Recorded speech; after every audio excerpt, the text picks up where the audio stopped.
दिदी लखमा हुनुहुन्छ र दुईजना नानीहरूले अहिले ईसीटी क्लासमा चाहिँ पढाउनुहुन्छ, शिशु कक्षामा पढाउनुहुन्छ, टिचर भइसक्नु भएको छ र अहिले अघि भएर भन्नुभयो एउटा दोलखा के भन्नु एउटा नानीहरूको दैनिकमा एउटा नानी चाहिँ अहिले जागिर खाइरहनु भएको लगभग 4 महिना भएको छ।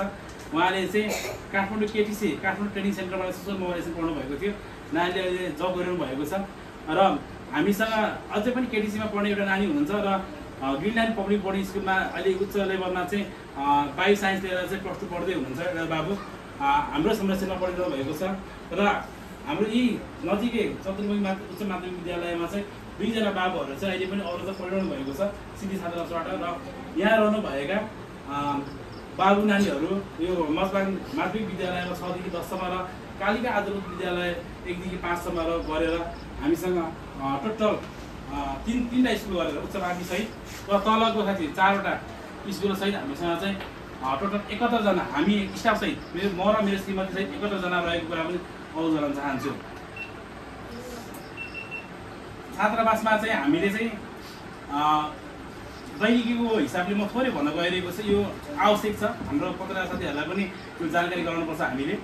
हामीले दैनिकी खर्च भन्ने हो भने छात्रावासमा हामीले बिहान 15 किलो बेलुका 15 किलो चामल चाहिँ हाम्रो खाद्यान्न चाहिँ हाम्रो यो हाम्रो भान्सेमा पाक्छ र हामीले आलुको हिसाब गऱ्यो भने हामीले छाकमा 5 किलो आलु पाक्छ हाम्रो र हामीले एक छाक मात्रै आलु तरेर खान्छौँ र एक छाक दाल खान्छौँ। हामीले दाल हामीले 1.5 किलोदेखि 2 किलो कहिले हामीले 1 किलोसम्म दाल पकाउँछौँ। धेरै बच्चाहरू हुन्छ के दाल मात्रै हुन्छ के तरकारी मात्रै हुन्छ, हामीले यसरी जोएर हामीले खानामा पनि हामीले यसरी निर्धारण गरेका छौँ अनि बाबुहरूलाई यसरी गरेका छौँ। र बुधबार चाहिँ हामीले प्रायः जस्तो मिलाउँछौँ, गेडागुडी भयो भने गेडागुडी र आलुको हामीले मिक्स तरकारी बनाएर उहाँहरूलाई खुवाउँछौँ। अनि कतैबाट सहयोगी मनहरूले चाहिँ बर्थडे सेलिब्रेसन एनिभर्सरी खुसीको दिन पाएर चाहिँ म चाहिँ एक दिन मिठो खाना खुवाउँछु भन्ने तरिकाले आउनुहुन्छ भने उहाँहरू चाहिँ मिठो खाना खुवाउनको लागि हामीले चाहिँ वेलकम गरिरहेको हुन्छ। यसरी चाहिँ सिधी छात्रावास चलिरहेको कुरा पनि अवगत गराउन चाहन्छु। र हाम्रो छात्रावासमा मासिक सहयोग गर्ने भन्ने कुराहरू पनि छन्, जसमध्येमा हाम्रो रहनुभएको छ नारायणघाटमै रहनुभएका आदरणीय प्रेम नारायणका बुवा प्रेमलाल श्रेष्ठ बुवा हुनुहुन्छ, प्रेमकुमार श्रेष्ठ बुवा, उहाँ र उहाँको छोरी र बुहारी र बुवा गर्दाखेरि मासिक रु 12,500 सहयोग हुन्छ भने अहिले भर्खरै हाम्रो एउटा बहिनी हुनुहुन्छ सूर्य बस्नेत र हाम्रो चाहिँ सानो अधिकारी बस्नेत म्यामको छोरी अहिले अस्ट्रेलिया हुनुहुन्छ, उहाँले पनि मासिक रु 10,000 सहयोग गर्नुहुन्छ र अनि मेरो श्रीमतीबाट रु 10,000 हाम्रो विभिन्न तवरले अब कहिले हाम्रो राजदास श्रेष्ठ सरले पनि बेला बखत सहयोग गर्नु भइरहेको छ र गर्ने भन्ने सहयोग अब कन्टिन्यू सहयोग गर्ने भन्ने प्रतिपादन गर्नुभएको छ र उहाँबाट पनि बोनस चाहिँ भएको थियो रु 10,000 समयसम्म आइरहनु भएको छ र कन्टिन्यू सहयोग गर्ने प्रतिपादन गर्नुभएको छ। र छात्रावासमा हामीले मासिक लगभग भनियो भने हामीले 35,000 बराबरको सहयोग चाहिँ हाम्रो मासिक हुन्छ भने तर वास्तविक खर्चमा हाम्रो चाहिँ छात्रावासमा 80,000 खर्च हुन्छ भने मासिक। यो 80,000 चाहिँ हाम्रो नर्मली खाना मात्रै खर्च हुन्छ, जसमध्येमा 30 बराको पनि 30 किलो 60 किलो हामीले चामलको मात्रै हिसाब गर्छौँ र 20,000 बराबर चाहिँ हामीले नुन तेल आलु भनेर हामीले खर्चको हिसाब गर्छौँ, जसमध्येमा कहिलेकाहीँ हाम्रो सहयोगी मनहरूले ल्याइरहेकोले पुग्छ भने त्यो चिज हामीले यतापट्टि ब्रेक गरेको हुन्छ भने सहयोगी मनहरू नआएको बेलामा हामीले यताबाट आएको पैसाले कन्टिन्यू गरेर हुन्छ र हामीले उता एउटा पिठली किनारे स्टोर भनेको छ त्यहाँ चाहिँ हामीले बाँकी पनि ल्याइरहेको हुन्छ, त्यहाँ पेमेन्ट भइरहेको हुन्छ। त्यसरी चाहिँ सिधी छात्रावासले चाहिँ कन्टिन्यू हामीले चाहिँ सहयोग गरिरहेको कुरा पनि अवगत गराउन चाहन्छु। र हामीले आज मिडियाको अगाडि पनि यो भन्नु कारण के हो भने विभिन्न हाम्रो यहाँ स्थानीय निकायहरू पनि हुनुहुन्छ, विभिन्न निकायमा हुनुहुन्छ, उहाँले कुरा देख्नुहुन्छ र उहाँले पनि कहाँबाट यो सिधी छात्रावास चलिरहेको छ भन्ने कुरा पनि अवगत हुन्छ। र बाँकी हाम्रो चाहिँ 2 महिना चाहिँ लगभग लायन्स क्लबहरूले चाहिँ धेरै सहयोग गर्नुहुन्छ, जस्तै जाडो महिना कार्यक्रम हुन्छ, जस्तै उहाँको हङ्ग्री कार्यक्रम न्यानो कार्यक्रम हुँदो रहेछ क्या, त्यो बेलामा चाहिँ जस्तो उहाँहरूले खाद्यान्नहरू सहयोग गर्ने न्यानो कपडा सहयोग गर्ने हुन्छ, त्यो बेला लगभग 2 महिना चाहिँ उहाँहरूले हामीलाई चाहिँ एकदम फुली सपोर्ट जस्तो एउटा वातावरण मिल्छ। र बाँकी समय भनेको हामीले सहयोगी मन र हामीसँग आबद्ध रहनुभएका साथीहरूको सहयोगले नै छात्रावास चलेको कुराहरू अवगत गराउन चाहन्छु। र छात्रावासमा हामीसँग रहनुभएका कालिका नगरपालिका, राप्ती नगरपालिका, इच्छेकामना, रोराङ, माडी र खैराङ गर्दा 6वटा नगरपालिका गाउँपालिका बच्चाहरू भएको कुरा पनि अवगत गराउन चाहन्छु। हामीसँग सबै बच्चाहरू कस्तो खालको बच्चाहरू भन्ने कुरा पनि तपाईँहरूलाई जानकारी गराउन चाहन्छु। छात्रावासमा रहनुभएको बच्चाहरू भनेको कुनै स्कुलको अभाव भएको, स्कुल टाढा भएको, 1 2 3 मात्रै स्कुल भएको, पढ्ने वातावरण नभएको, बच्चाहरूको आर्थिक स्थिति अति नै नाजुक भएको बच्चाहरू, जो कसैको परिवारमा चाहिँ आमा बुवा नभएको र कुनै बच्चाहरूको चाहिँ पढ्ने मन हुँदा पनि आर्थिक स्थिति अभाव र स्कुलको दूरी टाढा भएको कारणले त्यस्तो खालको बच्चाहरूलाई चाहिँ तीको स्थानीय निकाय वडासँग समन्वय गरेर उहाँहरूकै वडाको सिफारिसमा चाहिँ सिधी छात्रावास ल्याएर राखेको कुरा पनि अवगत चाहन्छु।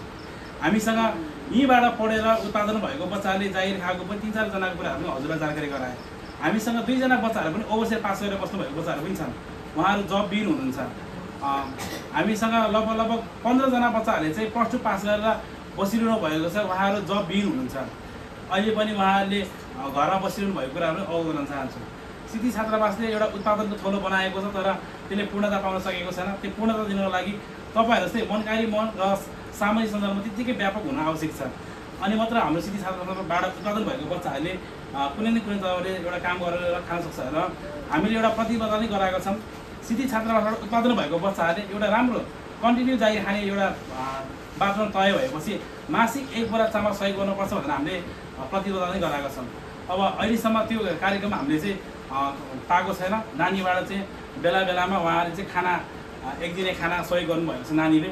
अब कारण पनि के हो भने नानीको टाढा एउटा जब पनि नानीलाई भर्खरै स्टार्टिङ लेभलमा यो संस्थाहरूले थोरै तलमा काम लगाउँदो रहेछ। त्यो नानीले हामीलाई चाहिँ कहिलेकाहीँ खाना पनि कार्यक्रम चाहिँ गर्नुभएको छ। यसरी नै छात्रावासमा रहनुभएका सम्पूर्ण भाइ बहिनीहरू चाहिँ एकदम तपाईँहरूको सहयोगी मनहरूको आशामा उहाँहरू पुरिरहनु भएको छ र तपाईँहरूले गर्नुभएको सहयोग चाहिँ कुनै पनि हामीले चाहिँ मिसयुज गरेको छैनौँ। यी तपाईँहरूले दिनुभएको सहयोगले बच्चाहरूको सुनौलो भविष्य कोरिरहेका छन्, जसमध्येमा हाम्रै बच्चाहरू 1 to 5 कालिका आधारभूत विद्यालय निगुडामा पढ्ने बच्चाहरूको तपाईँले स्कुलमा गएर रिजल्ट हेर्ने हो भने 1 to 5 मा सबै पोस्टमा चाहिँ फर्स्ट सेकेन्ड थर्ड पोजिसन ओगट्न सफल भएको सिधी छात्रावासको भाइ बहिनीहरू हुनुहुन्छ। र गर्वको साथ मैले भन्न पनि सक्छु। र त्यहाँ स्कुलको म आफै पनि समितिको सदस्य छु भने मजमा माध्यमिक विद्यालय 6 देखि 10 सम्मको बच्चाहरूमा चाहिँ हाम्रो 6, 7 र 9, 10 मा चाहिँ हाम्रै बच्चाहरूले पोजिसन लिएको कुरा पनि अवगत गर्न चाहन्छु। र हाम्रो बच्चाहरू त्यसमा फर्स्ट सेकेन्ड थर्ड कुनै न कुनै एउटा पोस्ट चाहिँ लिएर पास हुनुभएको छ। र विशेष गरी गर्वको साथ भन्नुपर्छ 9 र 10 मा चाहिँ हाम्रो बच्चाहरूले यति राम्रो गर्नुभएको छ। फर्स्ट सेकेन्ड थर्ड नै बच्चा हाम्रै बच्चा भएको कुरा पनि अवगत गर्न चाहन्छु। र अहिलेसम्मको हामीले मजमा माध्यमिक विद्यालयमा एउटा छात्रावास अहिले त्यहाँ नि भएको छ। त्योभन्दा अगाडि हामीले एउटा चितवन कन्स्ट्रक्सन प्रणाली भन्ने एउटा प्रणाली थियो। त्यो बेलामा हाम्रो एउटा सन्जिता चेपाङ, जसमा चाहिँ मैले 2014 सालमा मैले होस्टेल सुरुवात गर्दाखेरि नानीले 50 सालमा एसई दिँदै बेलामा नानीले पहिलोपटक सिधी छात्रावासबाट मैले राखेको थिएँ। त्यो नानीले मजमा माध्यमिक विद्यालयबाट राम्रो नम्बर ग्रेडिङ ल्याएर पास हुनुभएपछि हाम्रो मजमा माध्यमिक विद्यालयमा रु 1 लाख वार्षिक सहयोग चाहिँ एउटा अक्षय कोषमा खडा हुने वातावरणमा सिधी छात्रावासले गरेको कुरा पनि म अवगत गर्न चाहन्छु। यसरी सिधी छात्रावासले हामीले आफैले धेरै एउटा पारिवारिकै वातावरण दिइरहेको छ। हामीले उहाँहरूको बुवा आमा घर टाढा भए तापनि उहाँहरूलाई मैले आफै एउटा बुवा र मेरो श्रीमती ज्ञानजनमले मम्मीको एउटा आमाको एउटा भूमिका वहन गरेर उहाँलाई छोराछोरी जस्तै वातावरण राखेर उहाँलाई पढाइरहेको कुरा पनि अवगत गर्न चाहन्छु। हो कि होला भन्नुहोस् त? हामीले यसै गरी हामीले बच्चाहरूलाई धेरै माया गरेर राखेको छ। तपाईँहरू खुसी हुनुहुन्छ नि?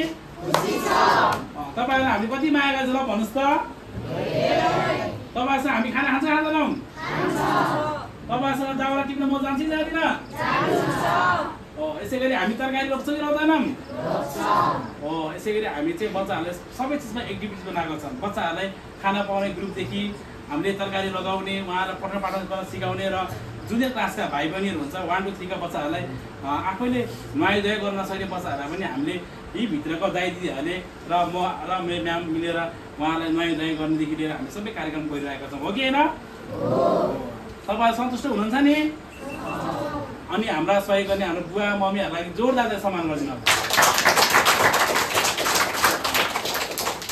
यसै गरी आज यहाँसम्म जोडेर आउनुभएका आदरणीय हाम्रा रेशनाथ बुवा, हाम्रो विष्णु अधिकारी सर, यसै गरी हाम्रो पत्रकार साथीहरू रहनुभएका आदरणीय टुकमान गुरुङ सर र रामसँग गरी सरलाई पनि धेरै धेरै धन्यवाद। र हाम्रो यथार्थ चित्रण गरेर सिधी छात्रावासको एउटा सकारात्मक सन्देश दिनु भएर छात्रावासलाई भोलिको समयमा एउटा प्लस एउटा त्यसमा एउटा एउटा पिल्डर थप्ने काम गरिदिनु हुनेछ र छात्रावासलाई एउटा बलियो मार्गमा लानुहुनेछ भन्दै हजुरहरूलाई मुही धन्यवाद साथै आज यो